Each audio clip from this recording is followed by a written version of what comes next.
الحمد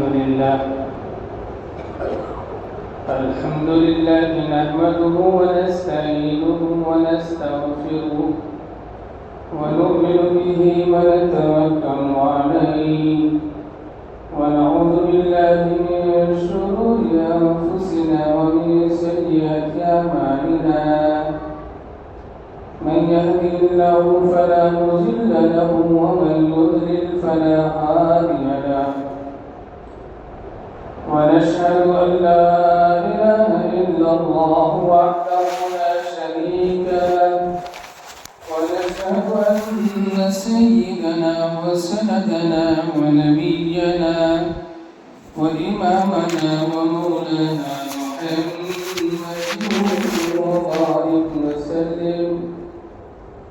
أما بعد فأعوذ بالله من الشيطان الرجيم. بسم الله الرحمن الرحيم. حميم والكتاب المبين. إنا أنزلناه في ليلة مباركة إنا كنا منذرين فيها يفرق كل أمر حكيم أمرا من عندنا إنا كنا مرسلين رحمة من ربك إنه هو السميع العليم. صدق الله العظيم. قابل قدر محترم عزیز دوستوں اور نوجوان ساتھیوں اور اسی طریقے سے دور دراز سے آئے ہوئے مہمان نظام، آپ سب قابل انتہا مشکور ہیں ہم کہ آپ سب یہاں تشریف فرما ہیں، بیٹھے ہیں.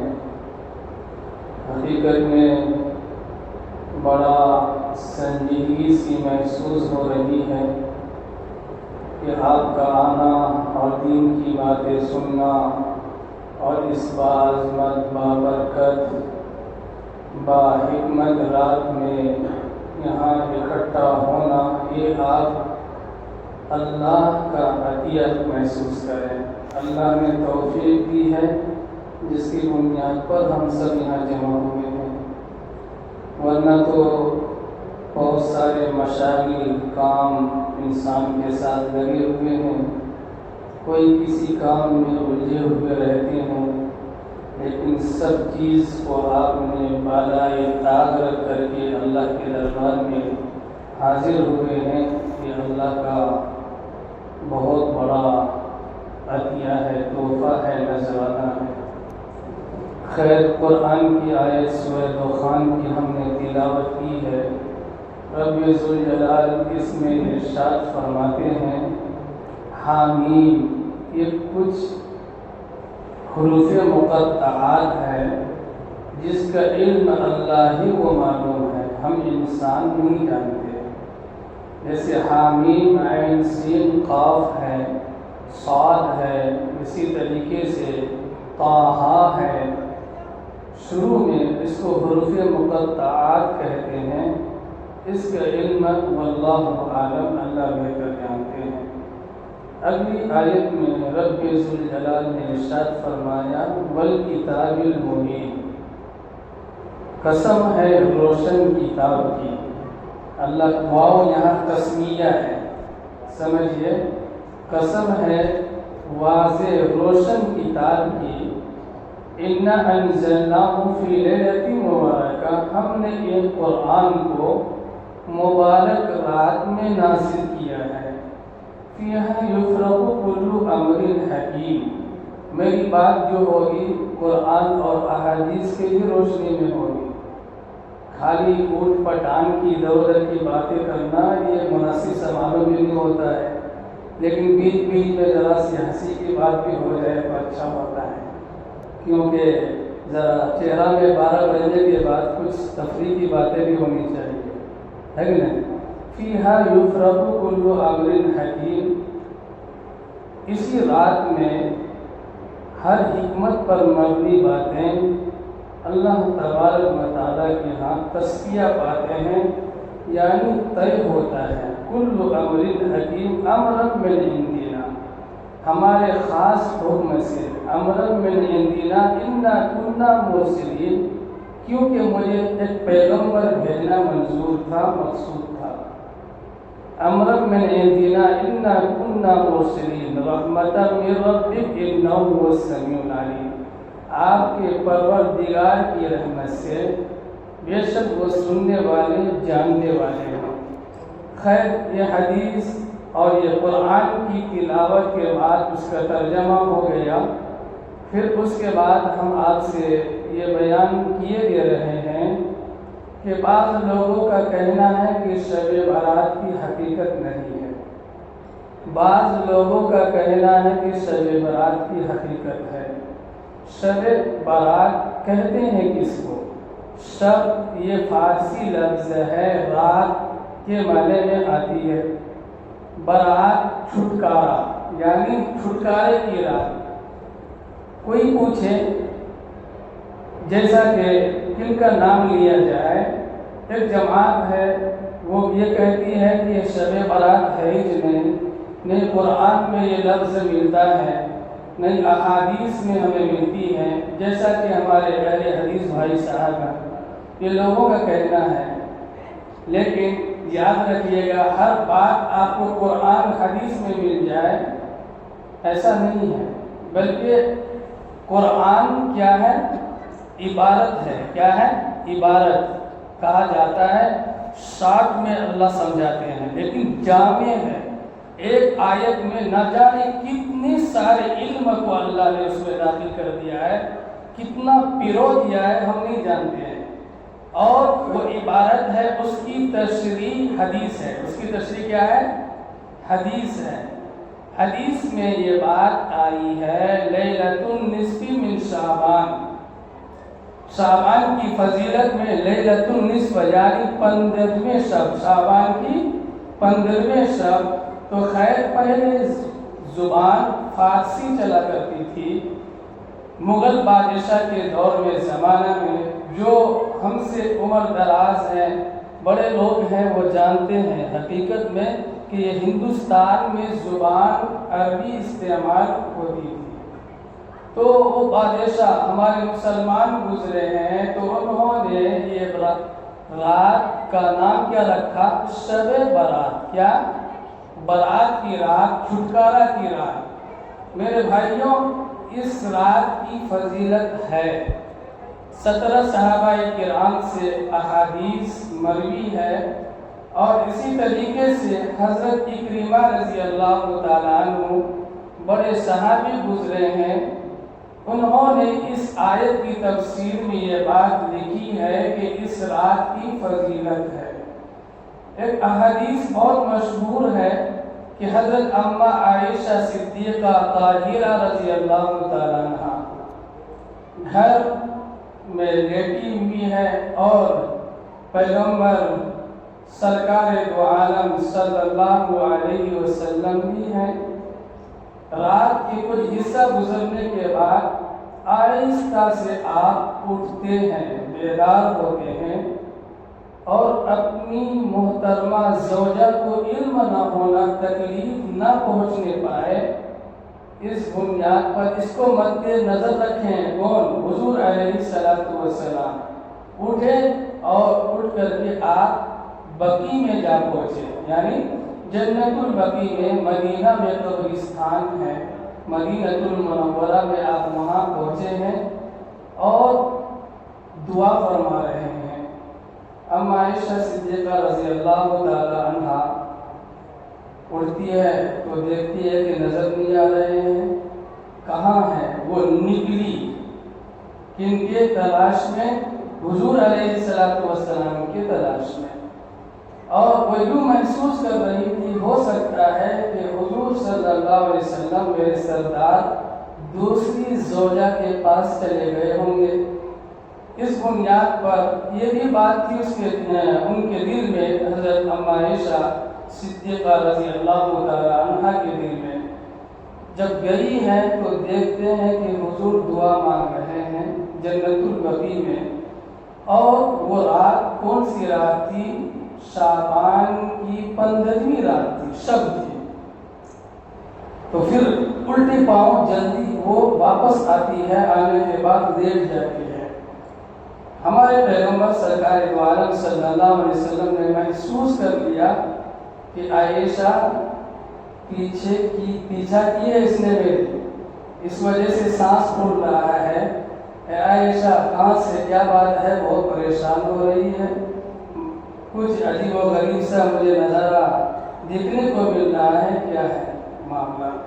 حضرت ام عائشہ صدیقہ رضی اللہ تعالیٰ عنہ کہتی ہے کہ حضور بات کچھ بھی نہیں ہے، میرے دل میں یہ احساس پیدا ہوا، میں نے محسوس کیا ہو سکتا ہے کہ آپ دوسری بیوی کے یہاں چلے گئے ہوں گے، اس لیے میں نے ذرا سے باہر دیکھا اور تھوڑی دور میں آپ کی تلاش کی، لیکن آپ کو میں وہاں پایا ہے۔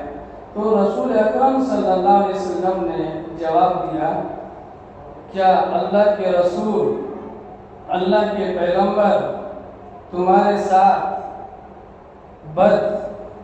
غلط بے انصافی کا معاملہ کر سکتے ہیں؟ بھلا ایسا کیسا ہو سکتا ہے؟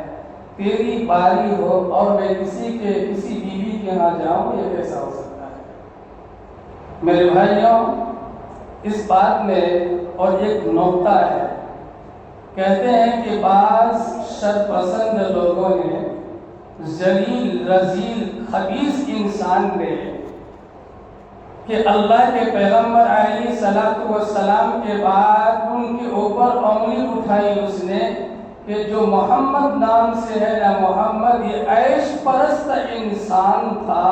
انہوں نے ایک بیوی نہیں بلکہ 9-11 بیوی کر لی ہے، اور اسی طریقے سے بے انتہا اس نے نکاح کیا ہے، اور یہ عیاش پرست انسان تھا۔ کون؟ محمد رسول اللہ صلی اللہ علیہ وسلم۔ میں جواب دینا چاہتا ہوں، ہم سڑے گلے انسان، تم جیسے سڑے گلے انسان، تو 4 تک کر سکتا ہے، تیری طاقت نہیں ہے میرے حضور کے مانند اس طریقے سے۔ جنتی 40 مردوں کی طاقت، بخاری شریف کے حوالے سے میں بات کر رہا ہوں کہ 40 مردوں کی طاقت رسول اللہ کے اندر تھی، اور ایک جنتی مرد کی طاقت دنیا کے 40 مرد کے برابر ہے۔ ملا کر کے دیکھا جائے تو 4000 مردوں کی طاقت رسول اللہ صلی اللہ علیہ وسلم کے اندر موجود ہے۔ تو آپ نے ایک سے زیادہ 2 3 4 کر لیے تو کیا حرج کی بات ہے؟ لیکن ایک بات یہ بھی یاد رکھیے، میں یہ جواباً ان کو جواب دے رہا ہوں کہ حضور صلی اللہ علیہ وسلم اتنی طاقت کی مالک انسان ہے، تو آپ نے کر لیا ہے تو اس میں کوئی بڑی بات نہیں۔ تم سڑے گلے انسان 4 تک کر سکتے ہو، تو پیغمبر علیہ السلام رسول اللہ صلی اللہ علیہ وسلم نے کیا ہے تو کون سا غلط کیا؟ لیکن ایک بات یاد رکھیے، حضور جو شادی کی ہے نوجوان عورتوں سے نہیں، صرف ایک بیوی ہے آپ کی، کیا ہے؟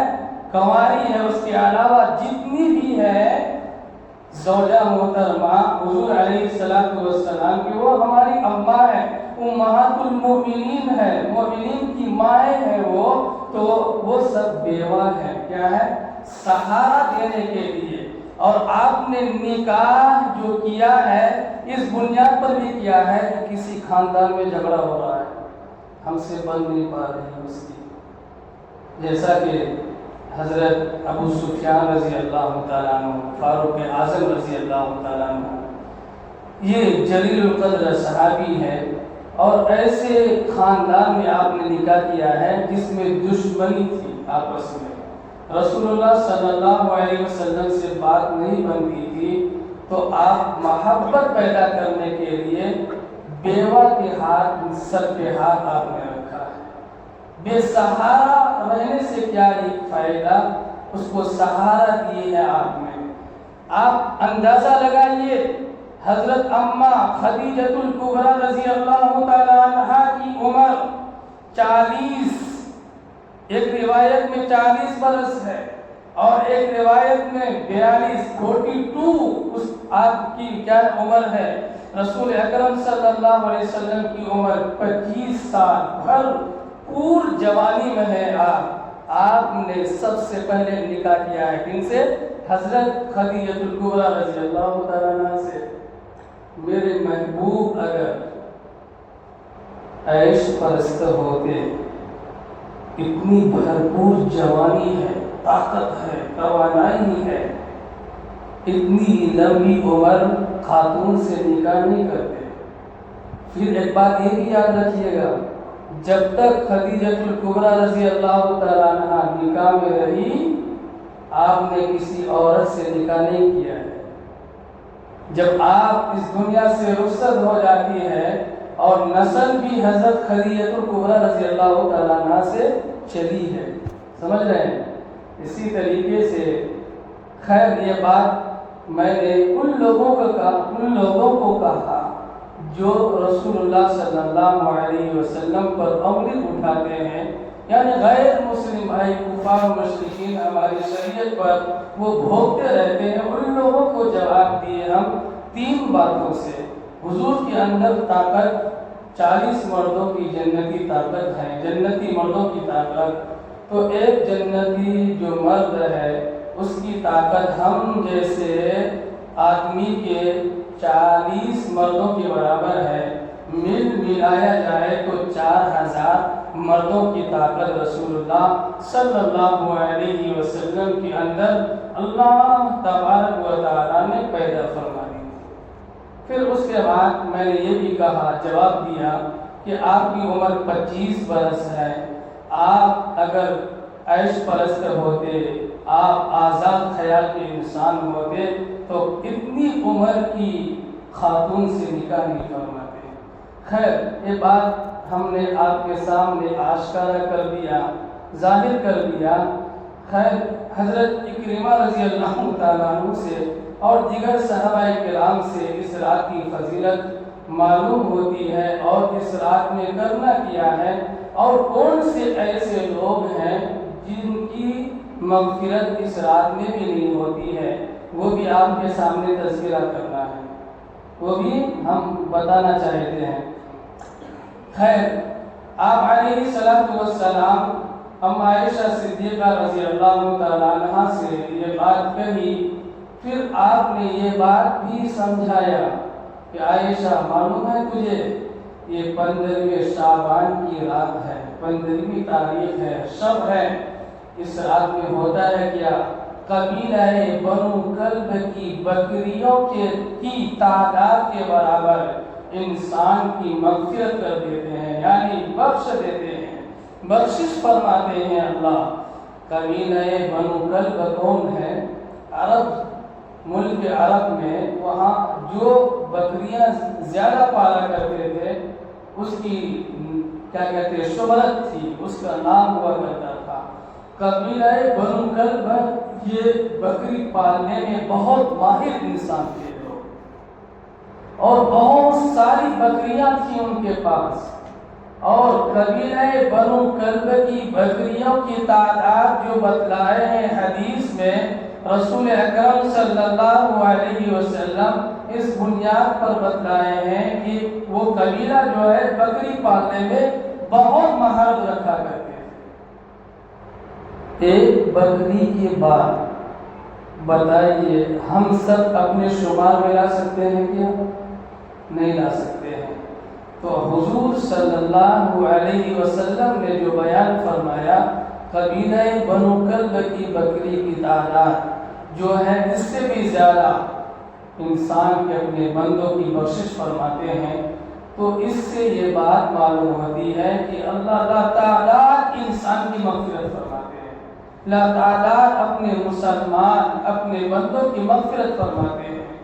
یہی رات ہے رب ذوالجلال طلوع شمس سے پہلے غروب جب سورج ہوتا ہے یعنی مغرب کا وقت ہو جاتا ہے، اس وقت سے لے کر کے فجر تک اللہ کی رحمت سب سے قریب آ جاتی ہے اور وہ پکارتی ہے کہ رب ذوالجلال خود کہتے ہیں کہ ہے کوئی رزق کا متلاشی، ہے کوئی رزق چاہنے والا، ہے کوئی کمائی میں برکت کے مانگ کرنے والا، سوال کرنے والا، ہے کوئی گناہوں کے بخشش کروانے والا، ہے کوئی مصیبت زدہ جو مصیبت میں مبتلا ہو، وہ مصیبت سے چھٹکارا حاصل کرنا چاہتا ہو، ہے کوئی تو بتلاؤ۔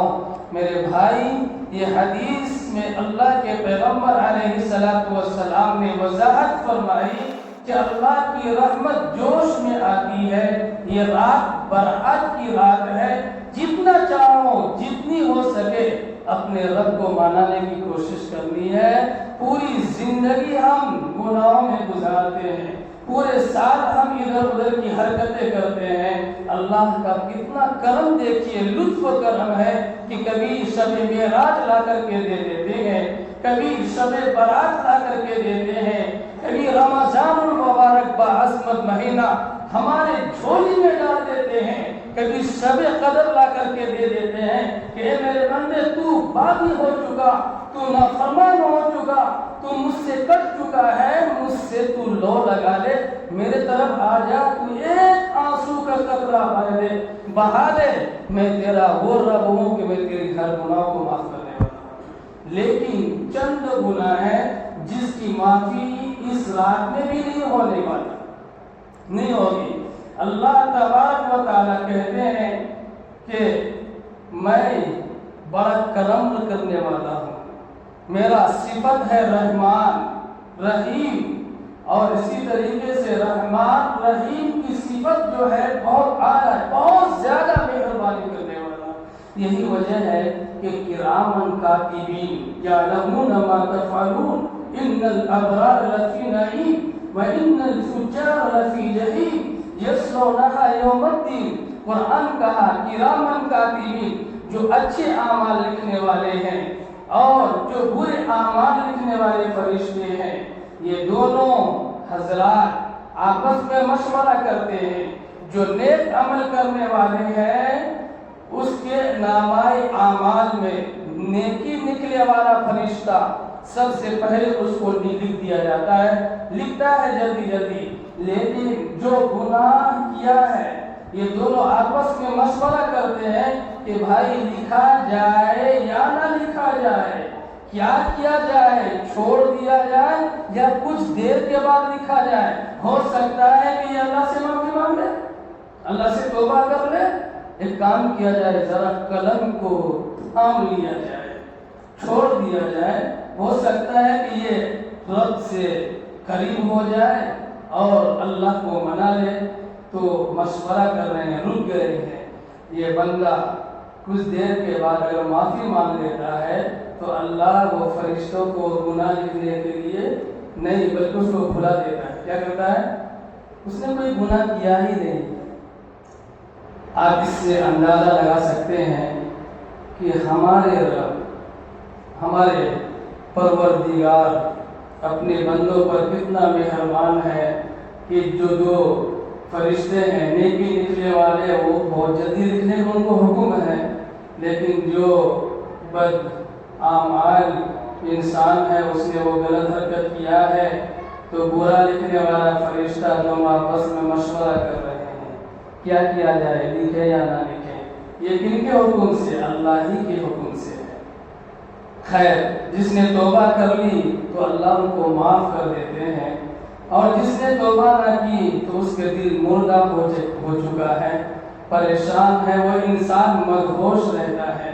ایک بات یہ بھی ذہن میں رکھیے، توبہ کہتے ہیں کس کو؟ بعض لوگ سوال کریں جی مفتی صاحب بتائیے توبہ کہتے ہیں کس کو؟ ہے آپ کے اندر علم؟ بتاؤ کیا جواب ہے اس کا؟ توبہ کے معنی کیا ہے، مطلب کیا ہے؟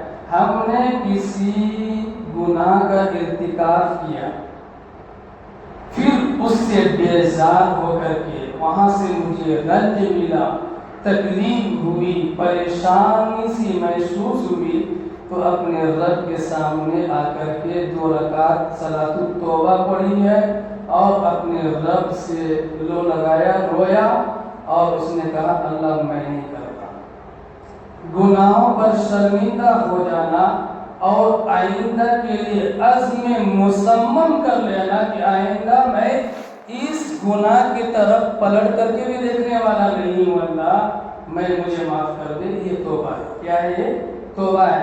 خیر یہ عزم مصمم کر لیا ہے، لیکن انسان سے غلطیاں ایک کے بعد دیگرے ہو جاتی ہے تو شیطان دماغ میں یہ بات وہ چلاتا ہے کہ تو گناہ کرتا ہے، توبہ کرتا ہے، کیا تم اپنے رب کے سامنے منہ دکھاؤ گے؟ ارے گناہ کرتے جاؤ، چھوڑو مت کو کرو، ایسا مت کرو، سمجھ رہے؟ شیطان ایسے پٹی پڑھاتا ہے تو ایسا وہ یہ بہکاوے میں نہ آئے، بلکہ جتنے بھی گناہ ہو جائے، کبھی بھی چوک ہو جائے، رب کو منانے میں کبھی دیر نہیں کرنا ہے۔ کیا نہیں کرنا ہے؟ دیر نہیں کرنا ہے۔ خیر میں نے آپ سے بات جو کہی کرامن کاتبین یعلمون ما تفعلون ان الابرار لفی نعیم وان الفجار لفی جحیم۔ میرے بھائیوں، چند گناہ ہے جس کی بخشش اس رات میں بھی نہیں ہے۔ وہ گناہ کون سا ہے وہ آپ کے سامنے لانا چاہتا ہوں۔ نمبر 1 شرک، نمبر 2 ناحق کسی کو قتل کرنا، نمبر 3 والدین کی نافرمانی کرنا، نمبر 4 کینہ کپٹ رکھنے والا، نمبر 4 شراب کے عادی، نمبر 5 زنا کرنے والا، نمبر 6 صلہ رحمی کے بجائے قطع تعلق رکھنے والا۔ میں یہ جو باتیں آپ کے سامنے بیان کی ہے ان کی بخشش نہیں ہوگی، اس کی وضاحت کرنا چاہتا ہوں۔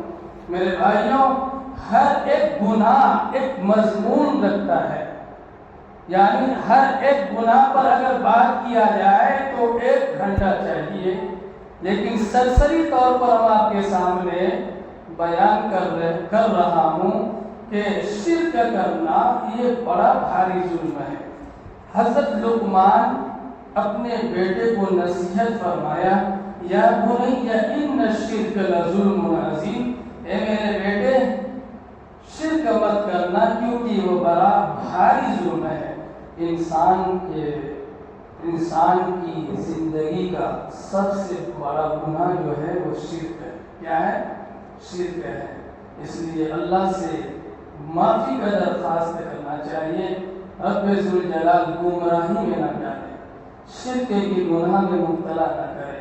قرآن میں کئی جگہ اللہ نے ارشاد فرمایا، ان اللہ لا یغفر ان یشرک بہ ویغفر ما دون ذلک لمن یشاء ومن یشرک باللہ فقد ضل ضلالا بعیدا۔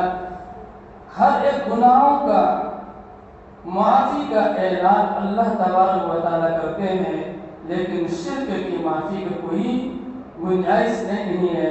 اسی طریقے سے جو بھی بندہ شرک کے کسی بھی کام میں مبتلا ہوا ہے، یا عقائد میں ہو یا اعتقادی ہو یا انحطاطی طور پر اس نے یہ کام کیا ہے، پھر اس کی موت اسی حالت میں آ جاتی ہے، تو یاد رکھیے گا کہ اللہ کے ہاں بڑا مجرم ٹھہرے گا یہ انسان۔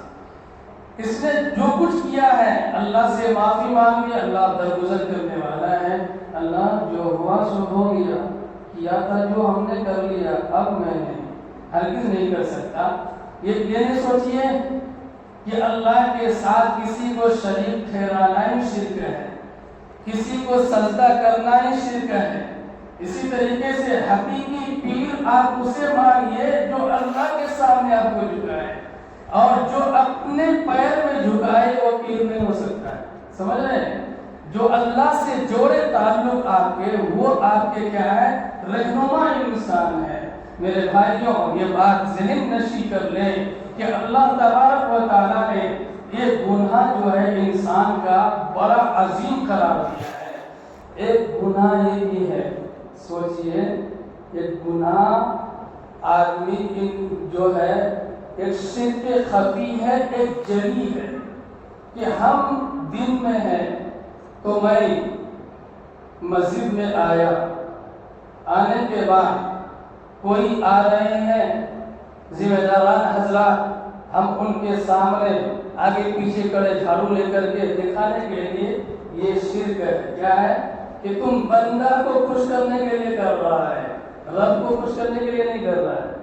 اسی طریقے سے ایک بندہ ہے، کسی کے گھر جاتا ہے مہمان کے طور پر، وہاں جا کر کے لمبی لمبی نماز پڑھتا ہے، کبھی تہجد تو کبھی یہ تو کبھی وہ تو کبھی وہ تو کبھی وہ، یوں سمجھ میں آتا ہے یار ارے یہ تو بہت اللہ والا دکھ رہا ہے بھائی، بہت بزرگ محسوس ہو رہا ہے، ارے بہت نیک انسان معلوم ہوتا ہے، حالانکہ اس کو کچھ عطا پتہ نہیں ہے، لیکن دکھانا یہ چاہتا ہے کہ لوگ مجھے یہ جو ہے نا کیا سمجھے، بڑا متقی پرہیزگار انسان محسوس کرے۔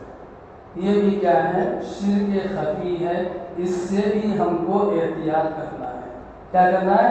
احتیاط کرنا ہے۔ اسی طریقے سے اور ایک گناہ کا تذکرہ ایک بات دیگرے ہم آپ کے سامنے کرتے جا رہے ہیں، کیونکہ بات بہت لمبی ہے، مختصراً آپ کے سامنے پیش کیے دے رہے ہیں۔ ایک ہے قتل ناحق کرنا، کسی کو قتل کرنا۔ میرے بھائی، انسان کی جان بہت ہی معنی رکھتی ہے، انسان کی جان کی قیمت ہے، یہاں تک کہ جانور بھی اگر سامنے سے اگر بلکتا ہوا گزرتا ہے اور کوئی مار دیتا ہے تو کلیجہ منہ کو آنے لگتا ہے، تو آج انسان جو ہے انسانی خون کے پیاسے ہیں۔ انسان، ہم مسلمان بھائی کو لے لیجئے، حال ہی حال میں آپس میں ہم لوگ لڑ رہے ہیں، یہ بالکل ہی احمق والی بات ہے اور اسی طریقے سے بے وقوفی کی بات ہے کہ ہم مسلمان بھائی دوسروں کو موقع دے رہے ہیں اور وہ چاہتے ہیں یہ کہ مسلمان کسی طریقے سے تباہ ہو جائے۔ کیا ہو جائے؟ تباہ ہو جائے، برباد ہو جائے، مسلمان کی ہستی مٹ جائے، صفحے ہستی سے مٹا دیا جائے، یہ غیر کا منصوبہ ہے۔ آج ہم مسلمان بھائی اس کو نہیں سمجھ رہے ہیں، حال ہی حال میں ہم آپس میں ہی لڑے ہیں، رشتہ دار ہیں ہم لوگ، ایک سماج میں رہنے والے ہیں ہم لوگ، اگر ہم لڑیں گے تو بھائی ایسا کیسا، اچھی بات نہیں ہے نا۔ پریم محبت سے زندگی گزارنا چاہیے۔ آپ ایسا کرو گے تو حقیقت میں دوسروں کو موقع ملے گا اور دبانے کی کوشش کرے گا۔ مسلمان کو دیکھتا ہے وہ کہ یہ مسلمان خود اپنے بھائی کا دشمن ہے، کوئی اوپر جا رہا ہے اس کو کھینچ کر کے لانے کے نیچے کرنے کی کوشش کرتا ہے، تو میرے بھائی اس سے ہم سب کو اجتناب کرنا ہے۔ کیا کرنا ہے؟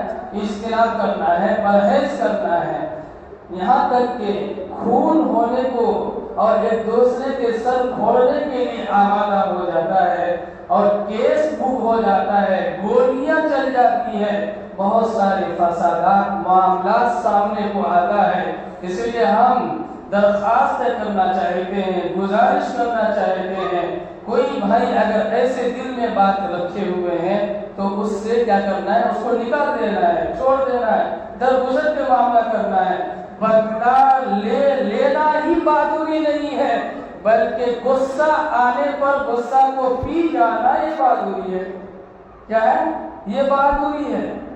اب غصہ میں ہے انسان، ہر وہ چیز کر گزرتا ہے جس کے کرنے کے بعد انسان کو احساس ہوتا ہے ہاں یہ مجھے نہیں کرنا تھا ایسا۔ بعد میں پچھتانے سے بہتر یہ ہے کہ آپ پہلے ہی کیا کریں، قابو کر لیں، درگزر کا معاملہ کریں۔ بعض لوگ یہ سوچتے ہیں دل میں کہ اگر ہم معافی مانگ لیتے ہیں، جھک جاتے ہیں تو ہماری عزت کم ہو جائے گی۔ میں لکھ کر کے دیتا ہوں، آج مسجد میں ممبر میں بیٹھ کر کے کہہ رہا ہوں آپ کے سامنے، جس سے کوئی غلطی ہوئی اور کسی سے معاملہ چل رہا ہے، آگے بڑھ کر کے وہ معافی کے ہاتھ پھیلاتا ہے تو حقیقت میں وہ انسان کا رتبہ، مقام و مرتبہ لوگوں کی نگاہ میں بڑھ جاتا ہے نا بھائی، بڑھتا نہیں بڑھتا ہے؟ لیکن سب جگہ آیا میں کیا ہونا یوں تنگ میں آنا پرستی، میں ہوں جو میں، یہ میں کی وجہ سے ابلیس وہاں سے بھگایا گیا. سمجھ رہے؟ میں کیا خلقتنی من نار و خلقتہ من طین. خلقتنی میں، مجھے آپ نے آگ سے بنایا ہے، یہ انسان کو آپ مٹی سے بنائے ہیں. ایسا کیسا ہو سکتا ہے کہ آگ مٹی کو سجدہ کرے؟ یہ ناممکن بات ہے. یہ کہنے کی وجہ سے اللہ تبارک و تعالیٰ نے اس کو دھتکار کر بھگایا. قال فاخرج منها فإنك رجيم وإن عليك لعنتي إلى يوم الدين. تو یہ انسانی زندگی میں، دنیا میں جو سب سے پہلا گناہ ہے سارے گناہ میں سے، وہ تکبر کا گناہ ہے. کیا ہے؟ تکبر کا گناہ ہے. تو خیر ہم لوگ جو لڑ رہے ہیں آپس میں، وجہ یہ ہے کہ میری پگڑی نیچے نہ ہو جائے، میرا سر نیچے نہ ہو جائے، میری عزت خاک میں نہ مل جائے. میرے بھائی ایسا نہیں ہے. جو معافی مانگتا ہے، پہل کرتا ہے، اللہ اس کی عزت کو بڑھاتا ہے، وہ بلندی کے مقام کو پہنچتا ہے. خیر یہ قتل ناحق کرنا، خامخواہ کسی جرم کے بغیر کسی انسان کا خون لینا، یہ شرک کے بعد بڑا گناہ ہے. اسی طریقے سے والدین کی نافرمانی کرنا، یہ بھی بہت اہم موضوع ہے. سمجھ رہے؟ والدین کی نافرمانی کرنا. ماں باپ کے مقام و مرتبہ کو اللہ جہاں اپنی عبادت کا ذکر کیا ہے، اس کے بعد اللہ تبارک و تعالیٰ نے کہا وَقَضَىٰ رَبُّكَ أَلَّا تَعْبُدُوا إِلَّا إِيَّاهُ وَبِالْوَالِدَيْنِ إِحْسَانًا إِمَّا يَبْلُغَنَّ عِندَكَ الْكِبَرَ أَحَدُهُمَا أَوْ كِلَاهُمَا فَلَا تَقُل لَّهُمَا أُفٍّ وَلَا تَنْهَرْهُمَا وَقُل لَّهُمَا قَوْلًا كَرِيمًا. جہاں اپنی عبادت کا حکم دیے ہیں، وہیں اللہ نے کہا اپنے والدین کے ساتھ احسان کا معاملہ کرنا، حسن سلوک کا معاملہ کرنا. میرے بھائی آج ہمارے معاشرے میں بدتمیزی اور بدتہذیبی، بد اخلاقی بے انتہا پھیل رہے ہیں. آج ہمارے نوجوان کے اندر ماں باپ کی عظمت نہیں رہی ہے. یاد رکھیے گا، وہ احساس کریں. میرے بھائی اسی پر ایک واقعہ مجھے یاد آیا. ایک نوجوان تھا، وہ چاہتا تھا کہ کسی طریقے سے میں اپنی ماں کا حق ادا کر دوں. اس نے تقریباً 7 سال اپنی ماں کا خدمت کرتے رہے اور ان کی ماں بیڈ پہ تھی. اس نے خدمت کیا. ایک مرتبہ دل میں ارادہ آیا کہ میں اب جاؤں گا بیت اللہ طواف کراؤں گا. کیا کراؤں گا؟ بیت اللہ طواف کراؤں گا. اپنی بوڑھی ماں کو کندھے سے اٹھا کر کے طواف کرا رہے ہیں. ان کا گزر ایک بزرگ کے سامنے سے ہوا. بزرگ نے کہا کیا ہی نصیب والا یہ بیٹا ہے، کیا ہی اچھا انسان ہے. اس نوجوان نے احساس کیا، اس نے سوچا کہ میں ان کو جواب دوں کہ میں اس لیے ایسا کرنا چاہتا ہوں کہ میں اپنی ماں کا حق ادا کرنا چاہتا ہوں. یہ خدمت کر کے میں اپنی ماں کا حق ادا کرنا چاہ رہا ہوں. تو وہ اللہ والے نے کہا کہ بیٹا جذبہ تو بہت اچھا ہے تیرا، اور تیری خدمت اللہ کے یہاں دعا کرتا ہوں قابل قبول ہو، لیکن کبھی دعویٰ نہیں کر سکتے تم میرے بیٹے کہ تو اپنی ماں کا حق ادا کر دو. وہ ایک رات جو تیری آرام کے لیے اور تجھے تکلیف سے بچانے کے لیے بھیگے ہوئے بستر پر وہ سونے کے لیے آمادہ ہو گئی، اور تجھے خون جگر سے سینچا تھا، سیراب کیا تھا، تم کو سینے سے لگا کر کے جو سلائی تھی وہ ایک رات کی بھی تم کیا حق پوری زندگی بھی تیری عمر 1000 سال اللہ بڑھا دے، پھر بھی تو 1000 سال ماں کی خدمت کرتے رہو گے، ایک رات کی حق ادا نہیں کر سکتے. تم بات کرتے ہو حق ادا کرتے ہو. اس لیے میرے بھائیوں، ماں باپ بہت بڑا عطیہ ہے، بہت بڑی نعمت ہے. کسی کو اگر میسر ہے تو آپ کیا کہتے ہیں اس کی قدر کر لیں. حقیقت میں جس طریقے سے نبی اپنی امت کے لیے دعا کرتے ہیں تو قابل قبول ہے، اللہ کے ہاں قبول ہوتی ہے وہ دعا۔ اسی طریقے سے ماں باپ اگر بیٹے کے حق میں، اولاد کے حق میں دعا کرتے ہیں تو جس طریقے سے رسول، انبیاء، نبی اپنی امت پر، اپنی امت کے لیے دعا کرتے ہیں، اللہ کے ہاں قبول ہوتی ہے، اسی طریقے سے ماں باپ کی دعا اولاد کے حق میں ایسے ہی قبول ہوتی ہے۔ سمجھ رہے ہیں؟ ذرا بیدار ہو جائیے، تھوڑی سی ذرا سا اور ایک دو باتیں اور کرنی ہیں، ذرا بیداری کا ماحول پیدا کیجیے۔ جب بیٹھ گئے تو کوئی مکمل بھی کرنا ہے یار، جی نہیں چاہتا اتر جاؤں میں۔ تو خیر، میں کہہ رہا تھا کہ ماں باپ کی قدر کر لو یارو، دنیا میں ہر چیز مل جائے گی آپ کو، ایک سے ایک چیز آپ کو مل سکتی ہے۔ آج کل ہمارے معاشرے میں یہ بات بے انتہا پھیلی ہوئی ہے کہ بیوی کے بعد میں آ کر کے بری ماں باپ کو دھتکار دیا، مار دیا اور بدتمیزی کی۔ لیکن یاد رکھیے گا، بیوی کا حق اپنی جگہ ہے، حقیقت میں ان کا مقام و مرتبہ ہے، ماں باپ کی محبت اپنی جگہ ہے، اور ان کو عزت و احترام سے ان کے ساتھ پیش آنا یہ ہر بیٹا بیٹی کے ذمہ میں ہے۔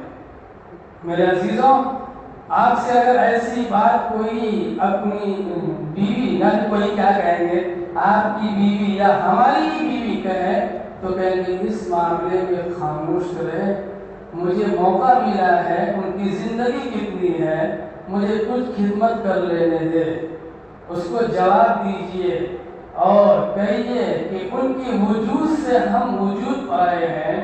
تم بول رہی ہو کہ ماں باپ سے دور ہو جاؤ، بھائی سے بات چیت نہ کرو، کچھ بھی نہیں، اس سے کوئی تعلق نہ رکھو، یہ غلط بات ہے آپ کی۔ آپ سمجھیے ہم بول رہے ہیں کیا، یعنی دیکھیے نرم گرم ہونا پڑتا ہے۔ یہ عورت جو ہے نا ٹیڑھی پسلی بولتے ہیں نا، پیدا ہوئی ہے، وہ اس کو سیدھا کرنا چاہیں گے تو وہ ٹوٹ جائے گی۔ ٹوٹنے کا مطلب یہ ہے طلاق کی نوبت آ جاتی ہے۔ اس لیے ذرا سے وہ محترمہ گرم رہنا، ذرا سا پانی پلا دینا، ذرا جان لو یار، کبھی میں بھی نیچے ہو جانا، خالی ہم دکھائیں گے میں اور ایسا نہیں ہو سکتا ہے۔ گاڑی کے دونوں پہیے آگے پیچھے جو چلنا ہے تو کیا کرنا ہے بھائی، دونوں کو برابر رکھنا ہے۔ کیا کرنا ہے؟ برابر۔ ایک کو دے دیجیے چبا کے ہوا کس دیے، ایک میں نہیں کیسے ویسا کیسا، ایک پنکچر والی گاڑی تو کیا گاڑی چل سکتی ہے کیا؟ نہیں چل سکتی ہے۔ اس لیے محترمہ سے کہہ دے، ارے تو میری پیاری بیوی ہے، تو لاڈلی ہے، تیری مقام و مرتبہ بہت ہی بلند والا ہے، تیری وجہ سے نسل پھیلی ہے، لیکن ایک بات یاد رکھیے محترمہ، یہ ماں باپ بہت پہلے سے ہے، بچپن سے کیسے پالا ہے اس نے میرے کو، ہم اپنے بچے کو پال رہے ہیں، میرے بچے کو پالنے میں کتنی محنت کر رہے ہیں ہم، احساس ہوتا ہے نا بھائی۔ اگر بدتمیزی کرو گے، بد اخلاقی کرو گے، اولاد کے ہاتھ سے مار کھاؤ گے، تب آپ یاد کریں گے ایک مفتی کا آواز تھا، اس نے یہ بیان کیا، سمجھ رہے؟ ہم بھی چاہتے ہیں بھائی ذرا نرم گرم ہو گیا، کیا کہتے ہیں، ذرا سا آگے پیچھے کر کے چلو گاڑی چلنے دو۔ خیر، میں یہ بات کہہ رہا تھا کہ دیکھیے والدین اگر حیات سے ہے تو آپ ان کی دعائیں لیں، دعا میں رہیں، اور اسی طریقے سے اس رات میں وہ انسان، وہ بد نصیب انسان ہے جس کی بخشش نہیں ہوگی، وہ کینہ کپٹ رکھنے والا۔ کیا؟ کینہ کپٹ رکھنے والا، کسی کے بارے میں حسد کرنے والا، جلن کرنے والا، جیلسی کرنے والا انسان۔ کسی انسان سے کوئی بات ہو جائے تو فوراً کہہ دے بھائی مجھے یہ تکلیف ہوئی ہے، جو بات ہوگی حل ہو جائیں گے، معاملہ دل کا قائم پر رکھنا ہے۔ میرے بھائی، آپ اپنی اخلاق ایسے بنائیے کہ لوگ آپ سے ہاتھ ملانے کے لیے ترسے، تڑپے، آپ کی زبان سے جو بات نکلتی ہے وہ پھول جھڑ رہے ہو، آپ جس سمت سے چل رہے ہو تو لوگ آپ کو دیکھنے کے لیے ترستے ہو، ایسے انسان بن کر کے رہنا ہے۔ آپ ایسے بن کر کے رہیے کہ آپ کی دی ہوئی تعاون، مدد، امداد کرنا لوگوں کو یاد رہے، احساس ہو کہ یہ بندہ چلے گئے، ورنہ اگر یہ رہتے تو ہمیں تکلیف محسوس نہیں ہوتی۔ ایسا ہم کو بن کے رہنا ہے۔ آپ بولے تو زبان سے پھول جھڑے، آپ کوئی چیز بانٹے دیں، ہدیہ کریں تو اس کو